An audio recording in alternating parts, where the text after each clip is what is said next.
নমস্কার, অমৃত অনুষ্ঠানের ২০৬তম পর্বে আপনাদের স্বাগত। আপনারা এই অনুষ্ঠান দেখছেন প্রাণারাম ইউটিউব চ্যানেলে, যেখানে সপ্তাহে ৬ দিন সোম থেকে শনিবার সম্প্রচারিত হয় কথায় কথায় কথামৃত, আর রবিবার থাকে শ্রীরামকৃষ্ণের একজন পার্ষদের পুণ্য জীবন প্রসঙ্গ।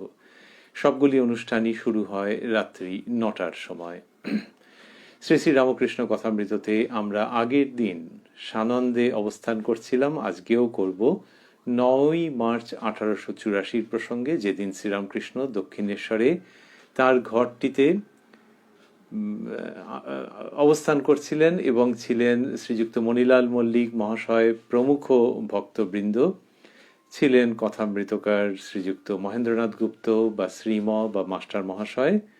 এবং সেই দিনের প্রসঙ্গ আমরা যতটা পর্যন্ত শুনেছিলাম তার পরের জায়গাটিতে আজকে প্রবেশ করব শ্রী শ্রী রামকৃষ্ণ কথামৃততে, যার সূচনায় কথামৃতকার উদ্ধৃত করছেন তব কথামৃত তপ্ত জীবনং কবিভিরীড়িতং কলমশাপহং শ্রবণমঙ্গলং শ্রীমদাততং ভুবি গৃণন্তি ये ভূরিদা জনাঃ।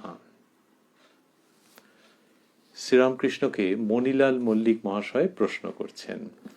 মাস্টারমশাই লিখছেন, মণিলাল শ্রীরামকৃষ্ণের প্রতি, আচ্ছা, ধ্যানের কি নিয়ম, কোথায় ধ্যান করতে হয়? শ্রীরামকৃষ্ণ, হৃদয় ডঙ্কা পেটা জায়গা। হৃদয়ের কথা বলছেন, অর্থাৎ ইংলিশে বলতে গেলে হার্ট। যদিও আমরা জানি যে জীববিজ্ঞানের দিক থেকে হার্ট যেটিকে বলা হয় তারই কাছে এইটির অবস্থান। শ্রীরামকৃষ্ণ সেইটি বললেন যে হৃদয়, আর কি বললেন যে হৃদয় ডঙ্কা পেটা জায়গা। এরকম যখন বলছেন তার সেটা আমরা শুনছি, কিন্তু আমরা দেখব এরপরেই যে তিনি একটু কিছু অসাধারণ মৌলিক উচ্চারণ কিছু করবেন। তা এখানে বললেন যে হৃদয় ডঙ্কা পেটা জায়গা বলে বলছেন, হৃদয়ে ধ্যান হতে পারে অথবা সহস্রারে, এইগুলি আইনের ধ্যান শাস্ত্রে আছে। তবে তোমার যেখানে অভিরুচি ধ্যান করতে পারো, সব স্থানই তো ব্রহ্মময়, কোথায় তিনি নাই। তা বললেন যে হৃদয় ডঙ্কা পেটা জায়গা। তা ডঙ্কা পেটা জায়গা মানে হচ্ছে যে খুব প্রচলিত এবং প্রচারিত এটির সম্বন্ধে হৃদয় সেই রকমই জায়গা। হৃদয়ে ধ্যান হতে পারে অথবা সহস্রারে, এইগুলি আইনের ধ্যান শাস্ত্রে আছে। তাহলে হৃদয়ে ধ্যান হতে পারে অথবা সহস্রারে, সহস্রারে মানে মস্তকে, বলে বলছেন যে এগুলি আইনের ধ্যান শাস্ত্রে আছে। শ্রীরামকৃষ্ণ আইন কথাটি প্রায় বলতেন, আমরা আগেও পেয়েছি একাধিকবার, যে শাস্ত্রকে উল্লেখ করতে গিয়ে বলছেন আইনে আছে। তা বললেন এগুলি আইনের ধ্যান শাস্ত্রে আছে, তবে তোমার যেখানে অভিরুচি ধ্যান করতে পারো, সব স্থানই তো ব্রহ্মময়, কোথায় তিনি নাই, এটি বলছেন তিনি। তো এই যে বলছেন সব তোমার যেখানে অভিরুচি ধ্যান করতে পারো, এর মধ্যে একটি নতুনত্ব আছে।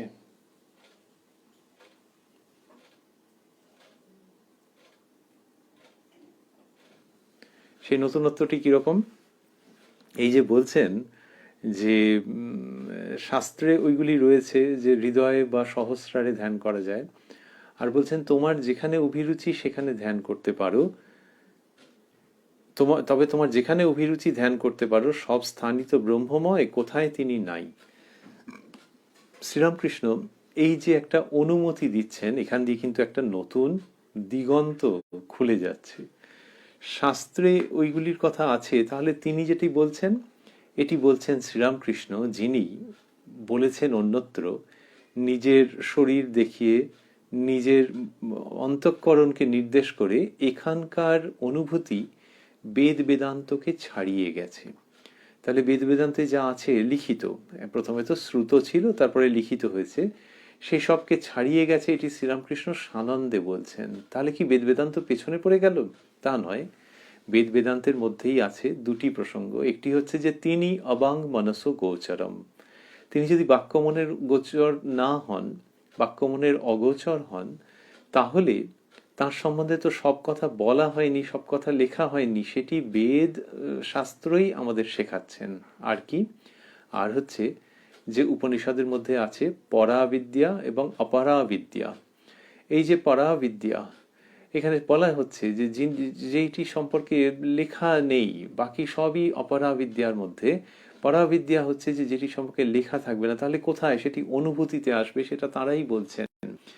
তো সেই জন্য শ্রীরামকৃষ্ণ যখন বলেন যে এখানকার অনুভূতি বেদ বেদান্তকে ছাড়িয়ে গেছে, তখন তিনি বোঝাই যাচ্ছে যে তিনি বেদ বেদান্তের মর্ম কথাই উচ্চারণ করছেন অসাধারণ প্রত্যয়ের সঙ্গে, কিন্তু সেটা ঠিক ওই শাস্ত্র পাঠ জনিত জ্ঞান থেকে আসছে না, সেটা নিজের অনুভূতি থেকে এসে বেদ বেদান্তের উক্তিকে নতুনভাবে আমাদের কাছে প্রতিষ্ঠিত করছে আনন্দের সঙ্গে। শ্রীরামকৃষ্ণ বলছেন যে তবে তোমার যেখানে অভিরুচি ধ্যান করতে পারো, এখানে যেন একটা অনুভূতির একটা স্তর আসছে, আর তার সঙ্গে সঙ্গে আরেকটি বস্তু আসছে, সেটি হলো এই যুগে তিনি এরকম বলছেন, তিনি মানে সেই তিনি যিনি বলেছিলেন যদা যদা হি ধর্মস্য ইত্যাদি। তিনি সেখানে বলছেন যে যখন যখনই প্রয়োজন হয়, যুগ প্রয়োজন হয়, তখনই কি হয়, তদাত্মানম সৃজাম্যহম, তখনই আমি নিজেকে সৃজন করি। এই সৃজন করা মানেই কি? সৃজন করা মানে সেই কপি পেস্টের মতো তো নয়, এটি নতুন রূপ, নতুন মানসিকতা, নতুন বাণী, নতুন ইঙ্গিত, এইগুলি তো আসছে সৃজনের সঙ্গে। শ্রীরামকৃষ্ণ রূপে যখন তিনি আবির্ভূত হচ্ছেন বা নিজেকে সৃজন করছেন, তখন আমরা এই রকমই অনেকগুলি আলোর ঝলকানি দেখতে পাচ্ছি। বিদ্যুতের মতো সেগুলি আসছে, কিন্তু আমাদের চোখকে বিভ্রান্ত করছে না, চোখ ঝলসে দিচ্ছে না, কিন্তু ওই নতুন দিগন্তকে উন্মোচিত করছে। কেউ যেন মাঠের মধ্যে দাঁড়িয়ে রয়েছেন, সেটি আমাদের জীবন, আর শ্রীরামকৃষ্ণ যেন বিদ্যুৎ প্রভার মতো ঝলসে উঠছেন মাঝে মাঝে, তাতে আমাদের ভয় লাগছে না, আমরা আশঙ্কিত হচ্ছি না, কিন্তু নতুন নতুন দিগন্ত দেখতে পাওয়া যাচ্ছে। 9ই মার্চ 1884-তে তিনি বলছেন যে হৃদয়ে ধ্যান হতে পারে অথবা সহস্রারে, তবে তোমার যেমন অভিরুচি ধ্যান করতে পারো, সব স্থানই তো ব্রহ্মময়, কোথায় তিনি নাই। এটা বলা মানে বিদ্যুৎ দীপ্তি ভাস্বর হয়ে উঠছে এবং নবদিগন্ত দৃশ্যমান হচ্ছে। আবারও ভাবছি যে শাস্ত্র তাহলে পেছনে পড়ে রইল নাকি, তা নয়, কিন্তু শাস্ত্রে ওই যে জায়গাগুলির কথা বলা আছে, ওই যে স্থানগুলির কথা বলা হচ্ছে, শ্রীরামকৃষ্ণ তার সঙ্গে বলছেন যে সব স্থানই তো ব্রহ্মময়, কোথায় তিনি নাই। তাহলে এটা তো, এই কথা তো মুখেই বলা হলো, তাহলে আগে বলা হয়নি কেন? ওই রকমই যে আগে বলা হয়নি, কিন্তু ইনি বলছেন। আরেকটিও আছে, সেটি হচ্ছে যে ইনি যে অবতীর্ণ হয়েছেন, ভগবান স্বয়ং অবতীর্ণ হয়েছেন, তিনি যেরকম যেরকম করে দিচ্ছেন সেরকমই তো হবে। যারা কিনা আইনকে অ্যামেন্ড করতে পারেন, সেই অধিকার যাদের রয়েছে, তারাই তো নতুন নতুন উচ্চারণ করেন এবং সমাজ সেইভাবে করে চলে। আধ্যাত্মিক জগতে এই যিনি কিনা কিছুটা যদি এডিট করেন, কিছু যদি অ্যামেন্ড করেন, তাহলে সেই রকমই চলবে এখন। তো শ্রীরামকৃষ্ণ বলছেন যে তোমার যেখানে অভিরুচি ধ্যান করতে পারো, এটি বলার মাধ্যমে তিনি ওই রকমই যেন করে দিচ্ছেন, যে একটা নতুন জায়গাকে তিনি দেখিয়ে দিচ্ছেন শ্রীরামকৃষ্ণ, যে তোমার যেখানে অভিরুচি, তোমার যেখানটাতে ইচ্ছে, সেইখানটাতেই ধ্যান করতে পারো। এরকম নতুন সাধনের বিধান তিনি আনছেন। নতুন যদি বলি, আগে কি কখনো এরকম উচ্চারিত হয়নি? কিন্তু শ্রীরামকৃষ্ণ যখন বলছেন, তখন এর মধ্যে বিশেষ জোর সংযোজিত হচ্ছে, যে তোমার যেখানে অভিরুচি ধ্যান করতে পারো, এটি বলছেন। তাহলে যারা কিনা ধ্যান করতেন, যারা মনোনিবেশ করতেন বা এতকাল করেছেন, এক একজন হয়তো এক এক রকম ভাবে অভ্যস্ত আছেন, তাহলে এই যে শ্রীরামকৃষ্ণ বলছেন, তাহলে যিনি কিনা অভ্যস্ত আছেন, যিনি একটা অভ্যাসের মধ্যে রয়েছেন, তিনি তার অভ্যাসেই অবশ্যই থাকবেন। আর ঠাকুরও তো বললেন যে সব জায়গাতেই তিনি আছেন। তাহলে এই কথাগুলি কার জন্য? এই কথাগুলি হচ্ছে যে যিনি এখনো ওইভাবে শুরু করেননি, যার হয়তো দীক্ষা হয়নি, বা যিনি ওই মনঃসংযোগের ব্যাপারটি শুরু করেননি, তার জন্য এই অমৃতবাণী বিশেষ তাৎপর্য থাকছে, যে যেখানে অভিরুচি ধ্যান করতে পারো। শুধু শ্রীরামকৃষ্ণ এর দ্বারা যে একবারে খুব সহজ করে দিলেন, সবকিছু একদম হাতের মুঠোর মধ্যে চলে এলো, এরকম বলা হচ্ছে না। আবার খুব কঠিন ভাবে রয়ে গেল, তাও বলা হচ্ছে না। আসলে একটা কিরকম যেন নতুন একটা ভাব চলে আসছে এর মধ্যে। শ্রীরামকৃষ্ণই বলেছেন যে নিষ্ঠা আর ব্যাকুলতা থাকলেই হলো। তাহলে তোমার যদি নিষ্ঠা থাকে, তোমার যদি ব্যাকুলতা থাকে, তাহলে সমস্তটা ঠিকঠাক আছে। এই নিষ্ঠা এবং ব্যাকুলতার দ্বারা যেটি নির্ধারিত হচ্ছে, যেটি চিহ্নিত হচ্ছে, যেটি সংজ্ঞায়িত হচ্ছে, সেইখানে শ্রীরামকৃষ্ণ বলছেন যে এবার যেখানে অভিরুচি সেখানে ধ্যান করতে পারো। তার মানে যেখানে অভিরুচি সেইখানে একটা মানুষ ধ্যান করছেন, একজন নারী কি একজন পুরুষ, এই যে ছবিটা, সেই ছবিটার ফ্রেমটা কি দিয়ে তৈরি, বাউন্ডারিটা কি দিয়ে, নিষ্ঠা ব্যাকুলতা, নিষ্ঠা ব্যাকুলতা, নিষ্ঠা ব্যাকুলতা, এইভাবে ওই বাউন্ডারি নির্মিত। তার মধ্যে একজন নিশ্চিন্তে যেখানে অভিরুচি সেইখানে মনঃসংযোগ করে ধ্যান করতে পারেন। শ্রীযুক্ত মণিলাল মল্লিক মহাশয়ের প্রশ্নের উত্তরে শ্রীরামকৃষ্ণ যে এটি বলছেন, এটাতে কি হচ্ছে যে যেন কতগুলি জানালা খুলে যাচ্ছে, সেই জানালা দিয়ে অনেক অনেক দূরের দৃশ্য দেখতে পাওয়া যাচ্ছে। ওই বলছিলাম আমরা দিগন্ত, সে বিদ্যুৎ দীপ্তির মতো শ্রীরামকৃষ্ণ যেমন ভাস্বর হয়ে উঠছেন, তেমনি আবার মনের জানলাও খুলে দিচ্ছেন। মনে তো অনেক সময় মানুষের একটা জড়তা থাকে, একটা আশঙ্কা থাকে, একটা ভয় থাকে যে ঠিক মতো হচ্ছে তো। ওই যে আমরা বলছিলাম যে হৃদয় মানে কোন জায়গা, সেটা ঠিক জীববিজ্ঞানের দিক থেকে যে হৃৎপিণ্ড সেটি নয়, তার পাশে। এখন পাশে মানে কোন জায়গায়, কোন জায়গায় সেটা সাধক সাধিকা তাদের নিজের ধ্যানের জীবনে গুরুর উপদেশ সহায়ে এতকাল অনুভব করে এসছেন, নির্ণয় করে এসছেন, কিন্তু তবু হৃদয় মানে ঠিক কোনখানটাতে, যখন বলা হচ্ছে যে এটি সেই বায়োলজিক্যাল হার্ট নয়, এইসব থাকে তো, সেই জায়গাটিতে যেন শ্রীরামকৃষ্ণ একটু মুক্ত হাওয়া, বিশাল মুক্ত হাওয়া বইয়ে দিচ্ছেন যখন তিনি ওই রকম বলছেন যেখানে অভিরুচি, সেই জন্য এখানে তিনি মনের জানালা খুলে দিচ্ছেন।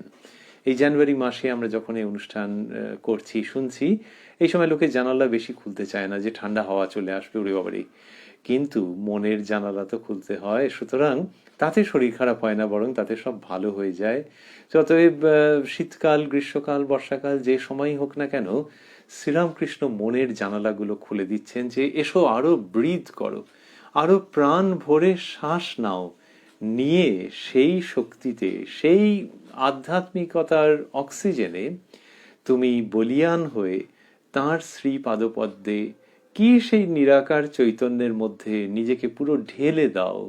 তো এই জানালা খুলে দিচ্ছেন। আমরা রয়েছি 9ই মার্চ 1884 প্রসঙ্গে, এবং মণিলাল মল্লিক মহাশয়ের প্রশ্নের উত্তরে শ্রীরামকৃষ্ণের উক্তিতে, যেখানে তিনি বলছেন তোমার অভিরুচি, তবে তোমার যেখানে অভিরুচি ধ্যান করতে পারো, সব স্থানই তো ব্রহ্মময়, কোথায় তিনি নাই। তারপরে হুটহাট করে সমস্ত জানলা খুলে দিচ্ছেন, ভারী চমৎকার।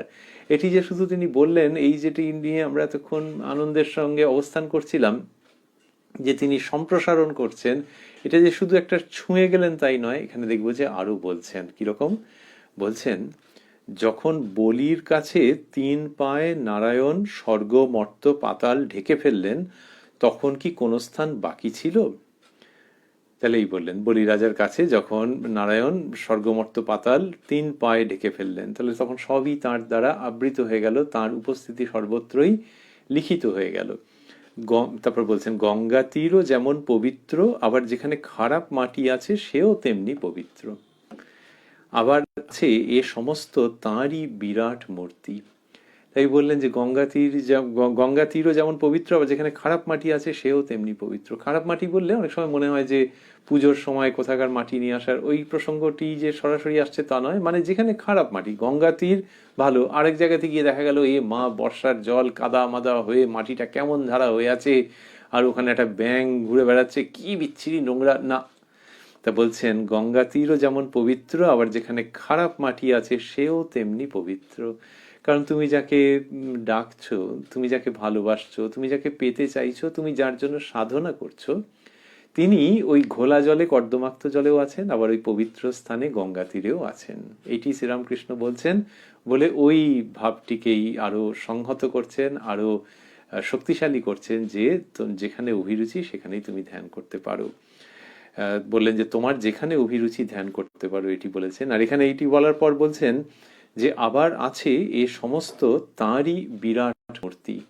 আবার আছে মানে কথিত আছে, আসলে শ্রীরামকৃষ্ণ নিজেই এটি বিশেষভাবে বলছেন যে এ সমস্ত তাঁরই বিরাট মূর্তি। বিরাট মানে হচ্ছে যে সমস্ত জগতে তিনি প্রকাশিত, তিনি অনুস্যুত হয়ে আছেন, এই যে চিন্তার মধ্যে দিয়ে সেই তাঁর রূপ, সেটিকেই বলা হয় বিরাট মূর্তি। তো শ্রীরামকৃষ্ণ বললেন যে আবার আছে এ সমস্ত তাঁরই বিরাট মূর্তি। এই বিভিন্নভাবে তিনি যে কোনো স্থানে যেখানে অভিরুচি ধ্যান করা যায়, এই কথাটিকে পরিষ্কার করছেন, একেবারে মনের কাছে পৌঁছে দিচ্ছেন খুব ভরসার সঙ্গে।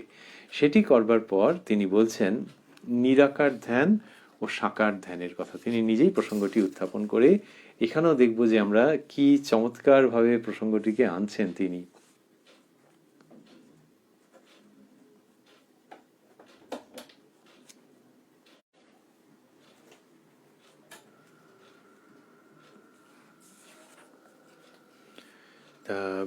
বলছেন যে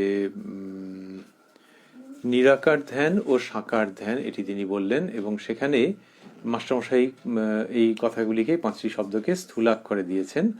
নিরাকার ধ্যান ও সাকার ধ্যান এই কথাগুলি স্থূলাক্ষরে আছে। এবারে বলছেন শ্রীরামকৃষ্ণ, নিরাকার ধ্যান বড় কঠিন, সে ধ্যানে যা কিছু দেখছো শুনছো লীন হয়ে যাবে কেবল স্বস্বরূপ চিন্তা। সেই স্বরূপ চিন্তা করে শিব নাচেন, আমি কি এই বলে নাচেন। তা বললেন যে নিরাকারের যে চিন্তা সেটির কথা কি সুন্দরভাবে ব্যক্ত করছেন, যেমন গভীরতা তেমনি প্রসাদ গুণ। বললেন যে নিরাকার ধ্যান বড় কঠিন, সে ধ্যানে যা কিছু দেখছো শুনছো লীন হয়ে যাবে কেবল স্বস্বরূপ চিন্তা। তাহলে নিরাকার ধ্যানের যা কিছু দেখছো শুনছো সব লীন হয়ে যাচ্ছে। এই যে নিরাকার ধ্যান, শ্রীরামকৃষ্ণ বলেছেন বিভিন্ন প্রসঙ্গে যে নিরাকার ব্রহ্মের চিন্তা এই যুগের মানুষের পক্ষে, কলিকালের মানুষের পক্ষে প্রশস্ত নয়, তাদের অন্নগত প্রাণ। আজকে 9ই মার্চ 1884 মণিমল্লিক মহাশয়ের কাছে যখন বলছেন তখন প্রসঙ্গের সম্পূর্ণতার জন্য দুরকমই উল্লেখ করছেন।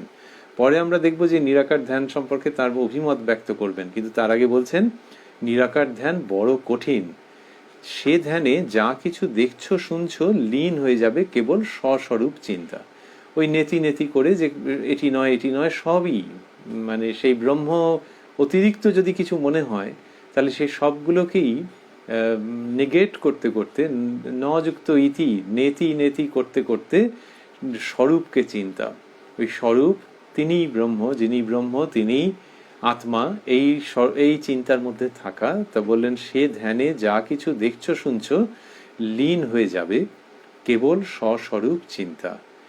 সেই স্বরূপ চিন্তা করে শিব নাচেন, আমি কি এই বলে নাচেন। তার মানে শিব নৃত্য করছেন, মহাদেব নৃত্য করছেন এবং আমি কি বলে, অর্থাৎ স্বরূপ দর্শন যেভাবে হচ্ছে তাতে তিনি চমকিত হচ্ছেন, উল্লসিত হচ্ছেন, কিন্তু মুখে প্রকাশ করতে পারছেন না এবং বলছেন আমি কি এই বলে নাচেন। এটি শ্রীরামকৃষ্ণ বলছেন।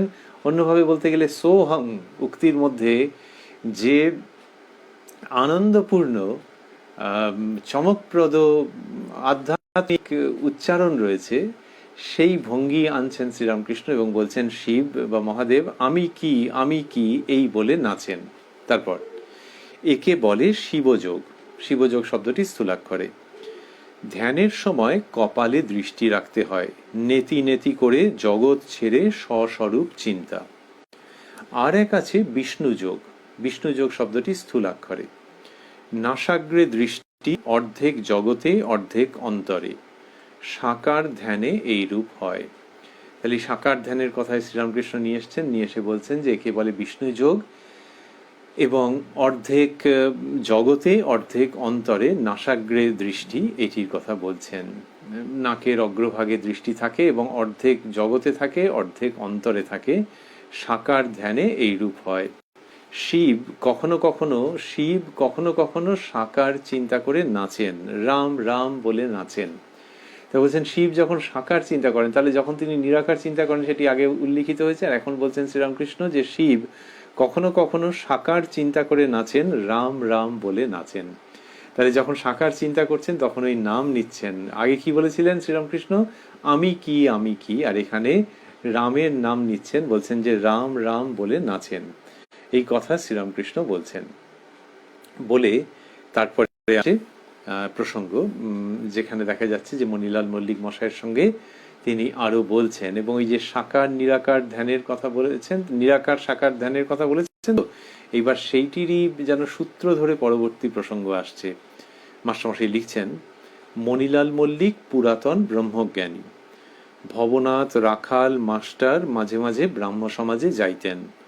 শ্রীরামকৃষ্ণ ওঙ্কারের ব্যাখ্যা ও ঠিক ব্রহ্মজ্ঞান ব্রহ্মদর্শনের পর অবস্থা বর্ণনা করিতেছেন। তাহলে এইটা হচ্ছে কিরকম, যে শ্রীরামকৃষ্ণ ওঙ্কারের ব্যাখ্যা ও ঠিক ব্রহ্মজ্ঞান ব্রহ্মদর্শনের পর অবস্থা বর্ণনা করছেন। আর বললেন যে ভবনাথ রাখাল মাস্টার মাঝে মাঝে ব্রাহ্ম সমাজে যাইতেন। এই যে 9ই মার্চের প্রসঙ্গ রয়েছে, 9ই মার্চ 1884, আমরা একাধিক দিন ধরে এটি শুনছি। এই 9ই মার্চের যে প্রসঙ্গ, সেখানে মাস্টারমশাই লিখেছেন যে কারা বসে রয়েছেন শ্রীরামকৃষ্ণের ঘরে।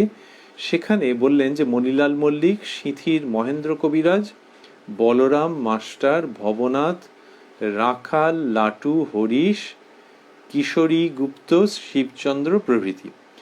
এই যে এরা রয়েছেন এখানে, মাস্টারমশাই বলছেন ভবনাথ রাখাল মাস্টার মাঝে মাঝে ব্রাহ্ম সমাজে যাইতেন। তাহলে এই যে এরা যেতেন মাঝে মাঝে, তাহলে এদের জন্যও বিশেষ শিক্ষার থেকে যাচ্ছে। ভবনাথ রাখাল মাস্টার, কিরকম সুন্দর করে বলছেন, ওই যারা যারা রয়েছেন তাদের মধ্যে এই 3 জন, ভবনাথ রাখাল মাস্টার মাঝে মাঝে ব্রাহ্ম সমাজে যাইতেন।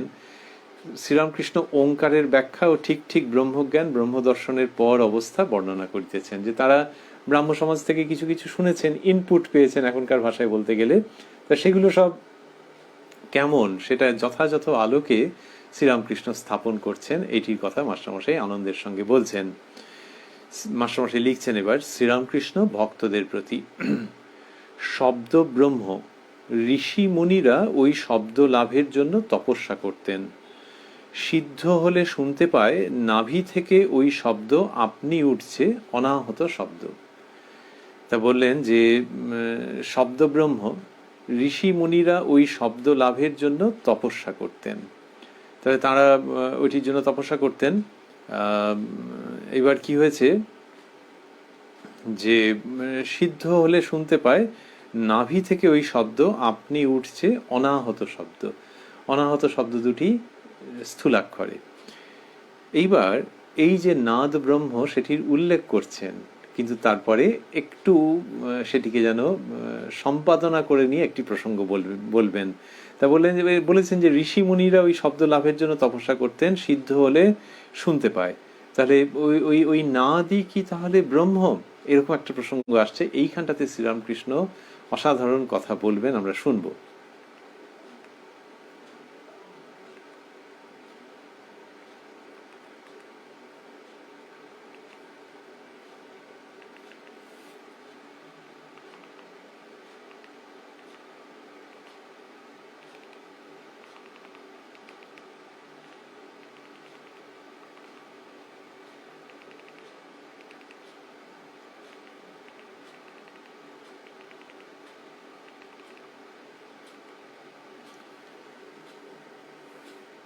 বলছেন তিনি, একমতে শুধু শব্দ শুনলে কি হবে? দূর থেকে শব্দ কল্লোল শোনা যায়, সেই শব্দ কল্লোল ধরে গেলে সমুদ্রে পৌঁছানো যায়। যে কালে কল্লোল আছে সে কালে সমুদ্রও আছে। অনাহত ধ্বনি ধরে ধরে গেলে তার প্রতিপাদ্য ব্রহ্ম তার কাছে পৌঁছানো যায়। তাকেই পরম পদ বলেছে। পরম পদ শব্দটি স্থূলাক্ষরে। আমি থাকতে ওরূপ দর্শন হয় না। যেখানে আমিও নাই, তুমিও নাই, একও নাই, অনেকও নাই, সেইখানেই এই দর্শন। শ্রীরামকৃষ্ণ বলছেন একমতে। এটি আসলে ওর মত। অন্য কোথাও হয়তো শুনেছেন, কিন্তু উনি নিজে বিশেষ গুরুত্ব সহকারে এটিকে স্থাপন করছেন। বলছেন একমতে শুধু শব্দ শুনলে কি হবে? দূর থেকে শব্দ কল্লোল শোনা যায়। তাহলে এই যে বলছেন শুধু শব্দ শুনলে কি হবে, তা দূর থেকে শব্দ কল্লোল, তাহলে শব্দ কল্লোল যখন শোনা যাচ্ছে, সেটি শুনে শুনে যদি কেউ এগোয় সেই অভিমুখে, তাহলে তো কিছু দর্শন হবে। তো বলছেন সেই শব্দ কল্লোল ধরে গেলে সমুদ্রে পৌঁছানো যায়। যে কালে কল্লোল আছে সে কালে সমুদ্রও আছে। তাহলে এই সমুদ্র, তাহলে কল্লোল শোনা যাচ্ছিল, এবার সমুদ্র দর্শন করা যাচ্ছে। অনাহত ধ্বনি ধরে ধরে গেলে তার প্রতিপাদ্য ব্রহ্ম তাঁর কাছে পৌঁছানো যায়। অর্থাৎ এখানে শ্রীরামকৃষ্ণ ওই ধ্বনি এবং ব্রহ্ম এর মধ্যেখানে যেন আরেকটু আছে, ইয়েট টু গো। শুধু অনাহত ধ্বনি নয়, তার যে প্রতিপাদ্য ব্রহ্ম তার কাছে গিয়ে উপস্থিত হওয়া, সেই প্রসঙ্গটিকে আনছেন। এনে বলছেন তাকেই পরম পদ বলেছে। তদ্বিষ্ণু পরমং পদং সদা পশ্যন্তি সূরয়ঃ, এটি মাস্টারমশাই পাদটিকায় দিয়েছেন। তো এই যে পরম পদ সেই ব্রহ্ম, সুতরাং অনাহত ধ্বনিকে শুনে শুনে অবলম্বন করে সেই ব্রহ্মে গিয়ে উপনীত হওয়া, এটি বলছেন তিনি। বলছেন আমি থাকতে ওরূপ দর্শন হয় না। ওই যে আমরা বলছিলাম একটু সম্পাদনা করে, সম্পাদনাটা এইটুকুনি, এই সংযোজন যেটি বিভিন্ন সময় তিনি করেছেন, যে আমিত্বের যে বোধ রয়েছে সেটা যখন থাকছে তখন এটা হবেই না। যেখানে আমিও নাই, তুমিও নাই, একও নাই, অনেকও নাই, সেইখানেই এই দর্শন। তা বলছেন যে যেখানে আমিও নাই, তুমিও নাই, একও নাই, অনেকও নাই, সেইখানেই এই দর্শন।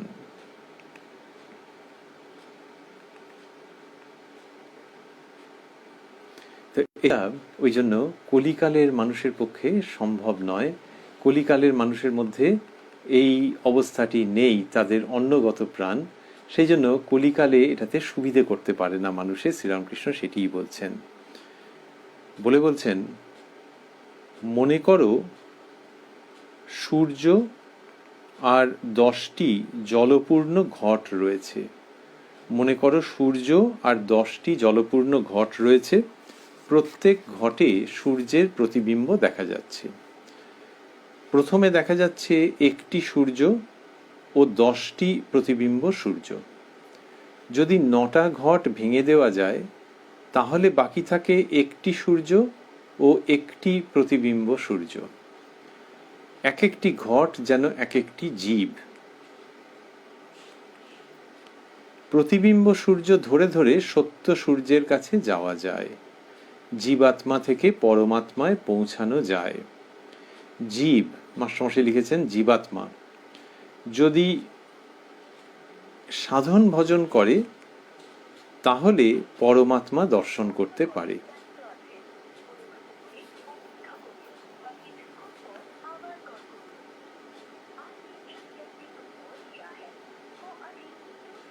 শেষের ঘটটি ভেঙে দিলে কি আছে মুখে বলা যায় না। তা বলছেন যে জীবাত্মা থেকে পরমাত্মায় পৌঁছানো যায়, জীব যদি সাধন ভজন করে তাহলে পরমাত্মা দর্শন করতে পারে। শেষের ঘটটি ভেঙে দিলে কি আছে মুখে বলা যায় না। তা বললেন যে সূর্য এবং 10টি জলপূর্ণ ঘট, প্রত্যেক ঘটে প্রতিবিম্ব দেখা যাচ্ছে। এইবারে প্রথমে দেখা যাচ্ছে একটি সূর্য ও 10টি প্রতিবিম্ব সূর্য। যদি 9টা ঘট ভেঙে দেওয়া যায় তাহলে বাকি থাকে একটি সূর্য ও একটি প্রতিবিম্ব সূর্য, তার মানে ওই জীব। এইবারে বলছেন এক একটি ঘট যেন এক একটি জীব। প্রতিবিম্ব সূর্য ধরে ধরে সত্য সূর্যের কাছে যাওয়া যায়, জীবাত্মা থেকে পরমাত্মায় পৌঁছানো যায়। জীব যদি সাধন ভজন করে তাহলে পরমাত্মা দর্শন করতে পারে। শেষের ঘটটি ভেঙে দিলে কি আছে মুখে বলা যায় না। তাহলে ওই যে দর্শন হচ্ছে, তো এবারে সূর্যের দর্শন হচ্ছে ঘটের মধ্যে। তাহলে সেই ঘটের মধ্যে সূর্যের দর্শন হলে সূর্যের একটা প্রকৃতি বুঝতে পারা যাচ্ছে, সেইটা ভেবে সূর্যকে ধ্যান করা যেতে পারে, এই সমস্ত হতে পারে। কিন্তু এই ঘট মানে হচ্ছে দেহ, দেহের মধ্যে তার প্রতিবিম্ব রয়েছে, প্রতিফলন হচ্ছে, সেটিকে অবলম্বন করে। এইবারে যিনি কিনা এইভাবে অগ্রসর হয়েছেন, যদি দেহটা ভেঙে যায়, ঘট ভেঙে যায় মানে দেহের নাশ হয়, দেহটার অবসান হলো, এই রূপে দেহটার অবসান হলো, এই নাম এই রূপ সেগুলির অবসান হলো, তখন কি হচ্ছে? তখন যে সূর্য সেটিকে দেখতে পাচ্ছি নাও বলতে পারে। বলছেন জীব প্রথমে অজ্ঞান হয়ে থাকে, ঈশ্বর বোধ নাই, নানা জিনিস বোধ, অনেক জিনিস বোধ। যখন জ্ঞান হয় তখন তার বোধ হয় যে ঈশ্বর সর্বভূতে আছেন। যেমন পায়ে কাঁটা ফুটেছে, আটটি কাঁটা জোগাড় করে এনে ওই কাঁটাটি তোলা, অর্থাৎ জ্ঞান কাঁটা দ্বারা অজ্ঞান কাঁটা তুলে ফেলা। এখানে শ্রীরামকৃষ্ণ কি বলছেন? এইবারে ওই যে প্রসঙ্গটির মধ্যে আগে ছিলেন তিনি, যেখানে অনাহত শব্দের কথা বলেছেন, তারপরে এখানে বলছেন জীবের অবস্থা। বললেন যে জীব প্রথমে অজ্ঞান হয়ে থাকে, ঈশ্বর বোধ নাই, নানা জিনিস বোধ, অনেক জিনিস বোধ। তাহলে এই যে অনেক জিনিস বোধ মানে সেগুলি ঈশ্বর মন্দিরে আছেন, ঠাকুর ঘরে আছেন, আর এইগুলি অন্য জিনিস, এর মধ্যে কোনো সমন্বয় নেই, কোনো সংহতি নেই, কোনো বোধের নিরবচ্ছিন্নতা নেই। তাই সেখানে এরকম একটা অবস্থা। প্রথমে যখন জ্ঞান হয় তখন তার বোধ হয় যে ঈশ্বর সর্বভূতে আছেন। জ্ঞান হলে তখন এই বোধটি হচ্ছে যে ঈশ্বর সর্বভূতে আছেন। যেমন পায়ে কাঁটা ফুটেছে, আরেকটি কাঁটা জোগাড় করে এনে ওই কাঁটাটি তোলা, অর্থাৎ জ্ঞান কাঁটা দ্বারা অজ্ঞান কাঁটা তুলে ফেলা। তাহলে যখন এই জ্ঞান হচ্ছে তখন ওই যে ঈশ্বর ওই সর্বভূতে তিনি রয়েছেন এইটি তার দর্শন হচ্ছে। সর্বভূতে আছেন মানে এখানে শ্রীরামকৃষ্ণ যেভাবে বলছেন সেটি এইভাবে বোঝাচ্ছেন যে ওই চৈতন্যের অনুভূতি হচ্ছে যে সর্বত্র সেই একই চৈতন্য। তাহলে যে আগে অনেক দেখছিল এখন এক দেখছে, যে সর্বত্র একই চৈতন্য। এটি ওই অদ্বৈত জ্ঞানের দিক থেকে বলছেন যে জ্ঞান কাঁটা এনে ওই অজ্ঞান কাঁটাকে উৎপাটিত করা। তারপরে শ্রীরামকৃষ্ণ তার নিজস্ব ভঙ্গিতে আরেকটি কিছু বলবেন, সেটিকে আমরা এখন শুনব। তিনি বলছেন এইবারেতে,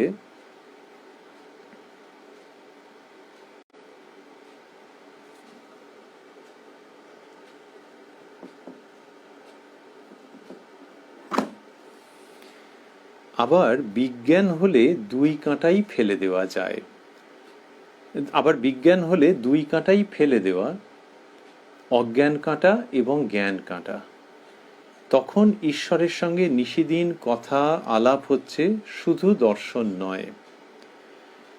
যে দুধের কথা কেবল শুনেছে সে অজ্ঞান, যে দুধ দেখেছে তার জ্ঞান হয়েছে, যে দুধ খেয়ে হৃষ্টপুষ্ট হয়েছে তার বিজ্ঞান হয়েছে। বিজ্ঞান হয়েছে শব্দ দুটি মাস্টারমশাই স্থূলাক্ষরে দিয়েছেন। এইবারে বলছেন যে বিজ্ঞান হলে দুই কাঁটাই ফেলে দেওয়া। এই বিজ্ঞান মানে কি? ওই যে চৈতন্য স্বরূপে যিনি উপনীত হলেন তারপরে বিজ্ঞান, সেটি শ্রীরামকৃষ্ণ দেখাচ্ছেন। বলছেন আবার বিজ্ঞান হলে দুই কাঁটাই ফেলে দেওয়া, অজ্ঞান কাঁটা এবং জ্ঞান কাঁটা। তখন ঈশ্বরের সঙ্গে নিশিদিন কথা আলাপ হচ্ছে, শুধু দর্শন নয়। এই যে জ্ঞান হলে কি হয়েছে, যে যখন এই অবস্থাটি হচ্ছে তখন ঈশ্বরের সঙ্গে নিশিদিন কথা আলাপ হচ্ছে, শুধু দর্শন নয়। তাহলে এই যে ঈশ্বরের সঙ্গে নিশিদিন কথা আলাপ হচ্ছে, তার মানে এখানে সব মিলেমিশে আছে। যে ওই চৈতন্য সত্তায় তিনি উপনীত হয়েছেন, কিন্তু তারপরে তার সঙ্গে বেশ কথা হচ্ছে, আলাপ হচ্ছে। এই শ্রীরামকৃষ্ণ বলেছেন যে জ্ঞান একরকম, যে কাঠের মধ্যে আগুন আছে, অগ্নিতত্ত্ব আছে, যায় আলাপ করা যায়। এটি ঠিক দ্বৈত ভাবের দিক থেকে নয়, এটি অদ্বৈতকে উত্তীর্ণ হয়ে গিয়ে যে অংশ, যে অবস্থা, সেই বিজ্ঞানের কথা শ্রীরামকৃষ্ণ এখানে উল্লেখ করছেন। তা বললেন যে তখন ঈশ্বরের সঙ্গে নিশিদিন কথা আলাপ হচ্ছে, শুধু দর্শন নয়। বলে বলছেন যে দুধের কথা কেবল শুনেছে সে অজ্ঞান, যে দুধ দেখেছে তার জ্ঞান হয়েছে, যে দুধ খেয়ে হৃষ্টপুষ্ট হয়েছে তার বিজ্ঞান হয়েছে। বিজ্ঞান হয়েছে শব্দ দুটি স্থূলাক্ষরে দেওয়া। তাহলে বললেন যে যে দুধের কথা কেবল শুনেছে সে অজ্ঞান, যে দুধ দেখেছে তার জ্ঞান হয়েছে, যে দুধ খেয়ে হৃষ্টপুষ্ট হয়েছে তার বিজ্ঞান হয়েছে। তাহলে এই যে দুধ কেউ শুনেছে, কেউ দেখেছে, এই দেখা মানে জ্ঞান হয়েছে, আর যে দুধ খেয়ে হৃষ্টপুষ্ট হয়েছে তার বিজ্ঞান হয়েছে।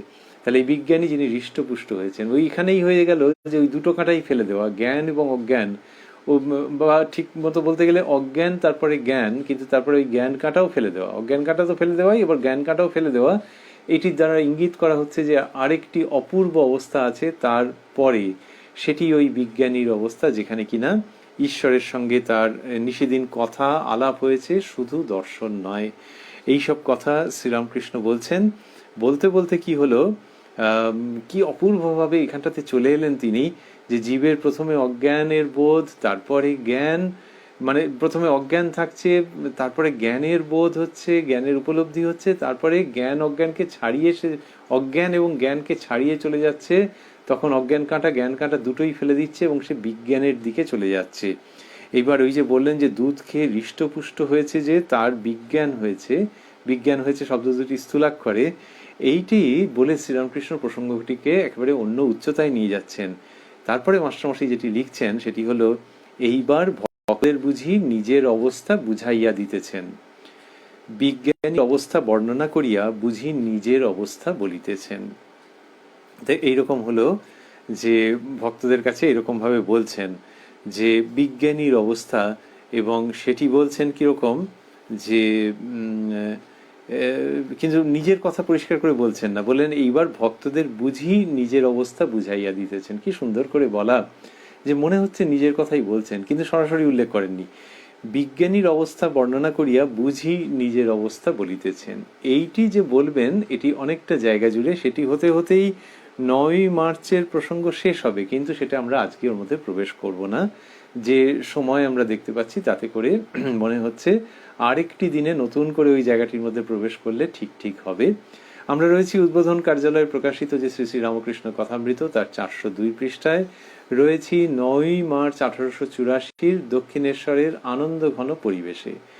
শ্রীরামকৃষ্ণের কৃপা সাপেক্ষে আমরা আবারও মিলিত হব আগামীকাল কথায় কথায় কথামৃত অনুষ্ঠানে রাত্রি 9টায় প্রাণারাম ইউটিউব চ্যানেলে। আর আজকে আমরা যেটি শুনছিলাম সেখানে দেখছিলাম ওই যে একদম প্রথমের দিকে শুনেছি আজকের অনুষ্ঠানে, যেখানে শ্রীরামকৃষ্ণ বলেছেন যে তোমার যেখানে অভিরুচি ধ্যান করতে পারো সব স্থানই তো ব্রহ্মময়, কোথায় তিনি নাই। এই কথাটি আমাদের বড় ভালো লাগে বা আমাদের আনন্দ দিচ্ছে। এবং ওই যে বলছেন সব স্থানই তো ব্রহ্মময়, বলছেন শ্রীরামকৃষ্ণ যিনি এ যুগে অবতীর্ণ হয়েছেন, সেই সচ্চিদানন্দ অবতার রূপে আসেন এটি তিনি বলতেন, আর তিনি স্বয়ং ওই রূপে অবতীর্ণ হয়েছেন।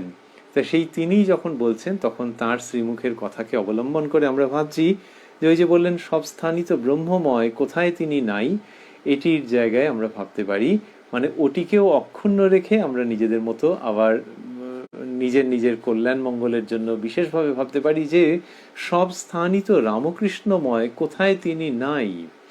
এই চিন্তা আমাদেরকে যেন অনুপ্রাণিত করে, আমাদেরকে যেন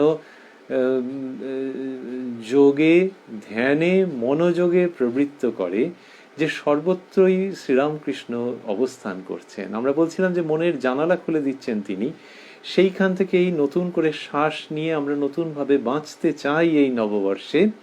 এবং সেখানে আমরা ভাবতে চাইছি যে এই যে মনের জগতে বাঁচা, আধ্যাত্মিকভাবে বাঁচা, সেইটিই তো আসল। তো সেখানে ঠাকুর সর্বত্র আছেন, এই চিন্তাটি কি চমৎকার। তিনি বললেন যে সব স্থানই তো ব্রহ্মময়, কোথায় তিনি নাই। শ্রীরামকৃষ্ণ সর্বত্র আছেন ভাবলে কি হয়, আমরা যেখানেই যাই না কেন, যে অবস্থাতেই থাকি না কেন, সর্বত্র ঠাকুর আমাদের সঙ্গে রয়েছেন, এটি ভাবলে বোধহয় আমাদের জীবনযাত্রা সুনিয়ন্ত্রিত হয়ে যায়। জীবনযাত্রার মধ্যে ঈশ্বরীয় সৌরভের আগমন ঘটে, জীবনযাত্রা ঈশ্বরীয় ভাবে কন্ডিশনড হয়ে যায়। তাই আমরা সেই রকম ভাবেই ভাবতে চাই, এবং সেখানে আমাদের বড় সহায় শ্রী শ্রী রামকৃষ্ণ কথামৃত। তার মধ্যে দিয়ে এই মহাবাণী যেখানে আমরা পাচ্ছি, আমাদের খুব মনে পড়ছে যে শ্রী শ্রী রামকৃষ্ণ কথামৃত, যেটি কিনা শ্রীরামকৃষ্ণের সঙ্গে অভিন্ন, তার বাণী এবং তার মূর্তি, তার উপস্থিতি সব অভিন্ন। শ্রী শ্রী রামকৃষ্ণ কথামৃত যারা শুনছেন দেখছেন তারা হয়তো অনেকেই জানেন বা সকলেই জানেন যে কতজন সঙ্গে করে নিয়ে যান, যে কোথাও যাচ্ছেন কথামৃত নিয়ে গেলাম, হয়তো বড় যে বই সেটি নিয়ে গেলেন, বা ছোট যে আকারে বেরিয়েছে যে সংস্করণ সেটি নিয়ে গেলেন, যে কথামৃত নিয়ে যেতেই হবে, একটু কথামৃত পাঠ করবো না। তো এই কথামৃত নিয়ে যাওয়া মানেই শ্রীরামকৃষ্ণকে নিয়ে যাওয়া। ওই যে বলছেন যে সব স্থানই তো ব্রহ্মময়, কোথায় তিনি নাই, সব স্থানই রামকৃষ্ণময়। এবং সেটিকে যেন আরো জমজমাট করবার জন্যে, আরো বাস্তবায়িত করবার জন্যে, আরো সুবিধার জন্য, সেই ভাবটির অনুসরণের জন্য কেউ কথামৃতকেও সঙ্গে করে নিয়ে যান। তো আমরা কথামৃত গ্রন্থাগারে নিয়ে যাই বা না যাই, আমাদের সঙ্গে যেন, গ্রন্থাগারে নিয়ে গেলেও ভালো, আবার এমনিতেও আমাদের সঙ্গে যেন কথামৃত থাকে, আমাদের মনের মধ্যে যেন কথামৃত থাকে, আর আমরা যেন ঠাকুরের কৃপায় ওই যে তিনি বলছেন যে সব স্থানই তো ব্রহ্মময়, সেরকম একটি বোধে উপনীত হতে পারি ঠাকুরের কাছেই আমাদের ঐকান্তিক প্রার্থনা। যে আমাদের কর্মস্থল, আমাদের ব্যবসার স্থল, আমাদের ঘর দোর, যা কিছু সমাজ, সমস্ত জায়গায় যদি আমরা শ্রীরামকৃষ্ণকেই উপস্থিত দেখতে পাই, সেটিকে কল্পনা করতেও তো ভালো, যদি পুরোটা ধরাও না যায় যে সব স্থানই তো রামকৃষ্ণময়, তাহলে ঠাকুরের কৃপায় আমাদের জগৎ জীবন, আমাদের বেঁচে থাকা কি অপূর্বভাবেই না নতুন রূপে শ্রীমণ্ডিত হয়ে ওঠে ঠাকুর এবং মায়ের শ্রীচরণে। আজকের দিনে কথামৃত পাঠ করতে করতে সেটি আমাদের ঐকান্তিক প্রার্থনা। ওং নিরঞ্জনং নিত্যমনন্ত রূপং ভক্তানুকম্পাধৃত বিগ্রহং বৈ ঈশাবতারং পরমেশমিড্যং তং রামকৃষ্ণং শিরসা নমামহ।